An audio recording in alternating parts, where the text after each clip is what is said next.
على انه المدير الفني البلجيكي فرانكي فيركواترن مدرب منتخب بلجيكا السابق موجود في القاهرة من يومين للتفاوض وحسم تولي تدريب نادي الزمالك.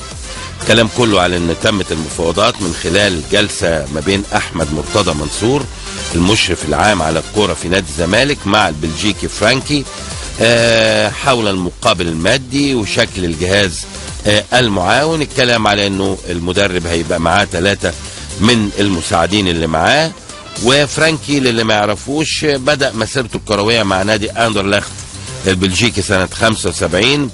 لعب في مسيرة طيبة، انتقل نادي نانت الفرنسي، لعب معاهم لغاية لما راح مولمبيك. يعني ده بالنسبة ان هو لعب. طبعا التدريب هو اللي يهمنا. درب ناشئ نادي براين في موسم 93-94، بعد كده نادي ميشلين 94-97، بعد كده راح الفريق الاول موسم 97-98، راح بعد كده 98 لنادي اندرلخت كمساعد للمدرب، 99 عمل كمساعد للمدرب حتى عام 2005، وبعدين استلم مهام الفريق. درب اندرلخت لغايه 2007، وبعد كده تولى تدريب منتخب بلجيكا، ودي نقله كبيره جدا طبعا في حياته التدريبيه.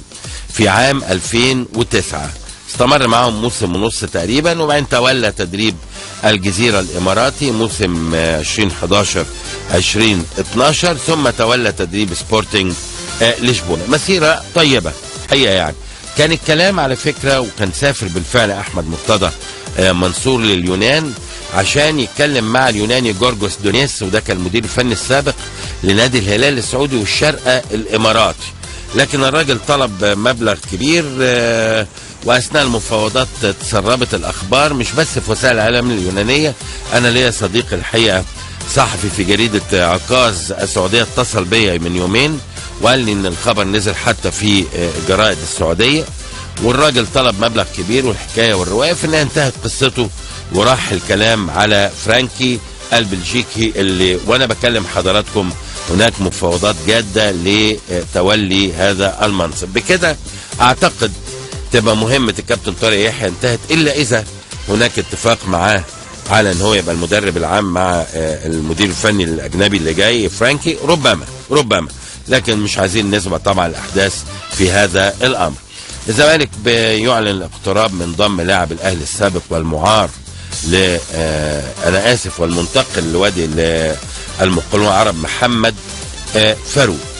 كل الاحوال في جلسه النهارده بيحضرها رئيس النادي المستشار مرتضى مع كابتن طارق يحيى مع كابتن فاروق جعفر، هيحسموا قائمه الراحلين عن الفريق والجدد تمهيدا لاعلان الكلام ده. بس هيعلنوه امتى؟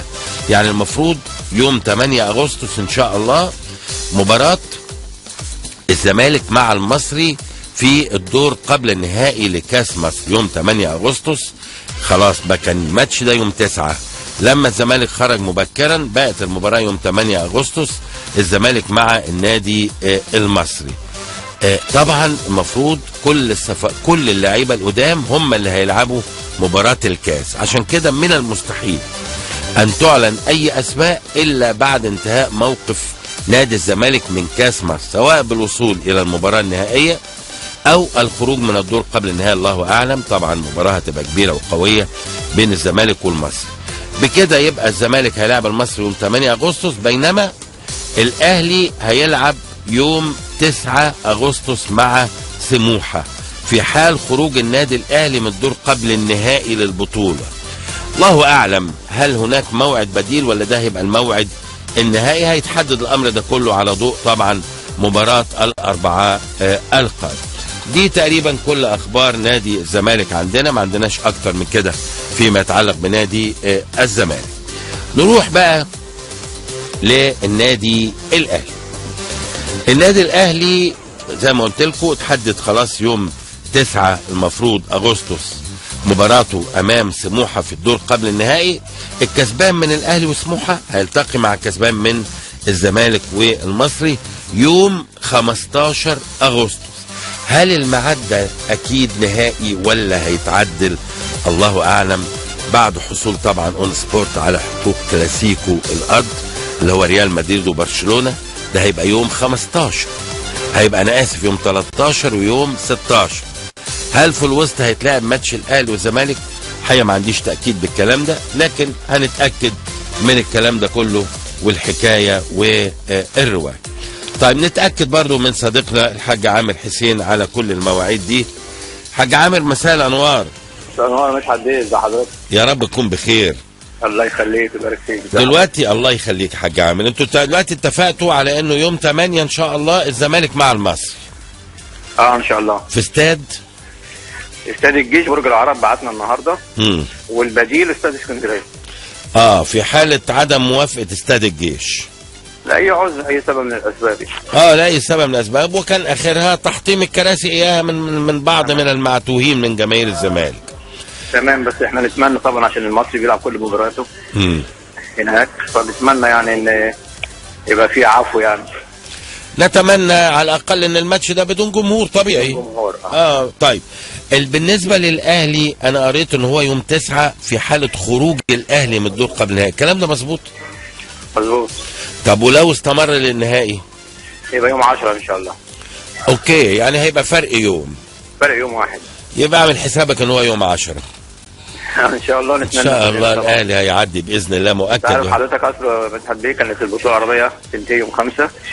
وبعدين لما الامن رفض ان يبقى دور قبل النهائي مباراتين ورا بعض، لاحتمال ان الاهلي والزمالك يبقوا ورا بعض في يوم واحد بالظبط، فهيبقى صعب ان الجمهورين يخشوا في مباراتين ورا بعض. فاتعمل قبل النهائي على يومين، فبالتالي تم تاجيل المباراه النهائيه من يوم 5 ليوم 6 عن طريق اللجنه المنظمه برئاسه الحاج محمد رغران.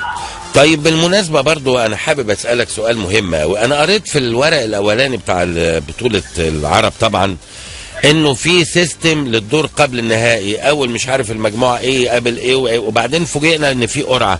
هل تم تعديل اللائحه دي اثناء البطوله ولا ايه يا حاج عامر؟ لا، قبل البطوله. هي اللائحه دي طلعت وللاسف طبعا حطت على السيستم بتاع الاتحاد العربي، طبعا ما تعدلتش. انما قبل البطوله بلغوا الانديه كلها على ان هيبقى في قرعه مفتوحه للاربع فرق. يعني الفرق كلها يعني معلنه. بكره ممكن يبقى الاهلي مع الترجي، هيبقى الفيصليه، اتحاد المغرب. يا الفتح الرباطي المغربي. الفتح المغربي. يعني 3 احتمالات، كل احتمالات في القرعه بكره. وهتبقى قرعه قدام الناس كلها، ومندوبين الانديه هم اللي هيسحبوا القرعه. الساعه كام؟ الساعه 10:30 صباحا ان شاء الله. صباحا. فين هتعملوها يا حاج عامر؟ في فندق الاقامه، ما اعرفش اقول اسمه ولا لا. لا قول. فندق ازور. اوكي، ده فندق الاقامه اللي عنده كوبري ستانلي. اللي عنده كوبري ستانلي. ده فندق الاقامه بتاع اللجنه المنظمه. اوكي، طبعا هتذاع على الهواء مباشره اكيد ان شاء الله. وفي مؤتمر صحفي بعدها نتحدي برضه. وفي مؤتمر صحفي ممتاز. طيب في النهائي بقى كاس مصر، النهائي يوم 15 ان شاء الله زي ما هو الميعاد. ده الميعاد اللي حددناه. ما حددته مع مستر كوبر علشان عايز يدي 5 ايام راحه بعد كده. ويبدا المعسكر 21 للاعيبه المحترفين داخل مصر. والمحترفين هيجوا يوم 25 او 26.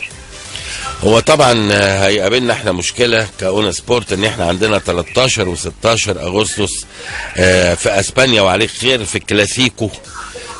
طبعا حاجه كبيره يعني، حاجه جامده. طبعا، والناس كلها طبعا مستنيانا احنا في نهائي كاس مصر يعني بشكل طبيعي يوم 15 ان شاء الله. ما هنكون في اسبانيا وعليك خير بقى. هنذيع كاس مصر من اسبانيا. يقدروا عليها من هناك يعني. نقدر نعمل خط. نعمل خط نعلق من هناك ان شاء الله باذن الله. ان شاء الله. بس برضه هي المشكله الثانيه ان يوم 13 مباراه المحليين مع المغرب. المحليين. وده نفس اليوم اللي فيه الصور المباراه الاولى اللي فيه الكلاسيكو. فطبعا انا اديت اقتراح للكابتن هاني والكابتن هدي. كابتن هاني لسه موجود؟ ان هم يتفقوا مع الكابتن هاني ابو ريده مش هاني رمزي. اوكي. فيتفقوا مع الكابتن حماده صدقي. يعني يتقدم يوم يبقى يوم 12. او يتبدر ميعاده من 8 يبقى الساعه 6 المباراه الساعه 10. عشان نقدر نجيب الناس في اسكندريه يتفرجوا على بالظبط على المباراه في الاستاد ويشجعوا المنتخب. صحيح لانه اي غير حاجه مشوارها بعيد ممكن ما يلحقوش. طبعا كلام مظبوط، لانه استحاله طبعا حد هيسيب الكلاسيكو ويروح في اي حته ثانيه يعني. فنتمنى يعني تمام يبقى في موافقه ان شاء الله. انا بشكرك شكرا جزيلا يا حاج عامر. اشكرك شكرا جزيلا. اذا خلاص احنا كده عرفنا كل حاجه.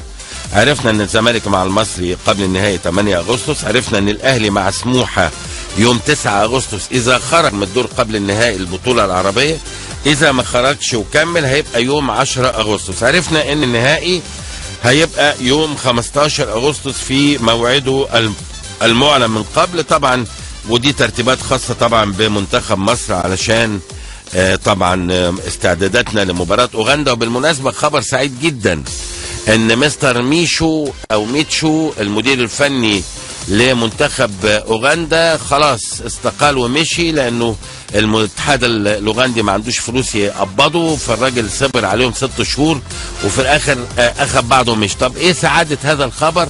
سعاده هذا الخبر ان الراجل ده كان عبقري مع اوغندا، عمل نتائج مذهله، قدر يتعادل مع غانا في غانا، وقدر طبعا يكسب الكونغو عنده، ده طبيعي جدا، وكان هيمثل بالنسبه لنا بيتهيألي حجر عثره. نتمنى يا رب ان شاء الله ان هو ما يقعدش تاني وما يرضوهوش وهو مشي خلاص، وبالتالي بمشيئه الرحمن ان شاء الله يبقى احنا عندنا فرصه عظيمه ان احنا نفوز على اوغندا في المباراه القادمه اللي هي الذهاب، والعوده طبعا يبقى امر طبيعي جدا ان شاء الله، ونعبر لكاس العالم يا رب باذن الله.